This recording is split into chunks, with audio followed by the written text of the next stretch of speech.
Day 5. Transform your thoughts. Self love, gratitude and energising के बाद आता है अपने जीवन में बदलाव देखना। जब हम self love, gratitude and energising की खुद पर प्रैक्टिस करते हैं तो देखते हैं कि हमारे जीवन में एक सुखद परिवर्तन आने लगा है। पहले जिन चीज़ों पर हमें बहुत गुस्सा आता था या हम बहुत जल्दी रिएक्ट कर देते थे, अब वो आसानी से नहीं होता।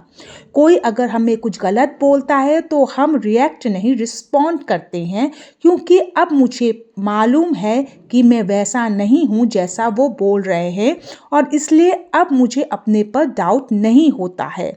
अब जब मैं अपने पर डाउट नहीं करता हूँ तो मेरी एनर्जीज डिस्टर्ब नहीं होती हैं और ना ही डिप्लीट होती हैं। अब बची हुई एनर्जीज को मैं अपने गोल्स पर ज़्यादा फोकस कर पाता हूँ और यही से मेरी लाइफ में ट्रांसफॉर्मर शुरू हो जाता है। अब यह से लॉ ऑफ अट्रैक्शन शुरू होता है। अब आप दिल और दिमाग से बिल्कुल क्लियर हो चुके हैं और अब आप यूनिवर्स से कुछ भी मैनिफेस्ट कर सकते हैं। पर अगेन, मैनिफेस्टेशन एक दिन में नहीं होता है। जिस प्रकार जब आप कार चलाना सीखते हैं तो एक दिन में ही कार नहीं चला पाते, आपको कम से कम 10-12 दिन लगते हैं कार को चलाना सीखने के लिए। और सीखने के बाद भी लगभग 6 महीने डेली प्रैक्टिस करने के बाद ही आप इतने कॉन्फिडेंट हो पाते हैं कि हैवी से हैवी ट्रैफिक में स्मूथली अपनी कार चला सकते हैं। पर क्या ये सब 1 या 2 दिन में संभव है? नहीं। इसलिए अब जब आप अपनी गाड़ी चलाना सीख गए हैं, यानी self love, gratitude and energising सीख गए हैं, तो अब पेट्रोल डाल यानी पॉजिटिव थिंकिंग को अपने दिमाग में डालना है ताकि गाड़ी आगे बढ़े। उसके बाद आपको हमेशा अपने गोल्स पर फोकस कर एक्शन लेते रहना है।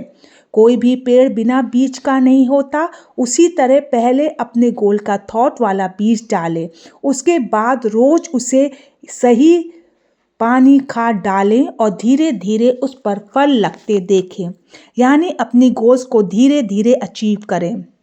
लॉ ऑफ अट्रैक्शन कहते हैं कि पहले आप डिसाइड करें कि आपको एग्जैक्टली क्या चाहिए। अगर आपको खेती करने के लिए ट्रैक्टर चाहिए तो आप मर्सिडीज नहीं मैनिफेस्ट करेंगे। ठीक उसी प्रकार अपनी ज़रूरत के हिसाब से मैनिफेस्ट करें। एक बेरोजगार के लिए नौकरी मैनिफेस्टेशन है तो एक बीमार के लिए अच्छी हेल्थ मैनिफेस्टेशन है। एक बच्चे के लिए खिलौना मैनिफेस्टेशन है तो एक युवा के लिए अच्छी लाइफ पार्टनर। इसीलिए अपनी ज़रूरत या गोल पर फोकस करें और पहले एक को अचीव करें और कॉन्फिडेंस गेन करें। जब आप में कॉन्फिडेंस आ जाएगा तो बाकी चीज़ें खुद ब खुद अट्रैक्ट होने लगेंगी। यहीं से लॉ ऑफ अट्रैक्शन शुरू होता है। लॉ ऑफ अट्रैक्शन के 2 सबसे ज़रूरी नियम हैं। एक, वो सोचो जो तुम चाहते हो, और दूसरा, वो मत सोचो जो तुम नहीं चाहते हो। फॉर एग्जाम्पल, अगर तुम हेल्दी जीवन चाहते हो तो बोलो मैं बहुत हेल्दी हूँ, ना कि मैं बीमार हूँ। चाहे अगर आप अभी बीमार भी हैं तो सिर्फ डॉक्टर से अपनी परेशानी बताएं, ना कि पूरी दुनिया से। अपने को अफर्मेशन दें, मैं डॉक्टर को दिखाया हूँ, अब मैं बिल्कुल ठीक हूँ। आप जैसे बोलते हैं वैसे ही आप बनते जाते हैं, क्योंकि बार बार बोलने से जब मंत्र सिद्ध हो सकते हैं तो क्या आपकी बातें चाहे पॉजिटिव या नेगेटिव सिद्ध नहीं होती?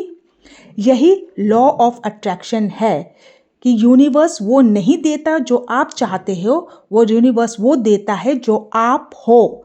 इसलिए अगर आपको अच्छा जीवन चाहिए, सफलता चाहिए, धन चाहिए, तो आपको अच्छा फील करना होगा, ग्रैटिट्यूड देना होगा, हमेशा अच्छी चीज़ों का आभार व्यक्त करना होगा जो ऑलरेडी आपके पास हैं।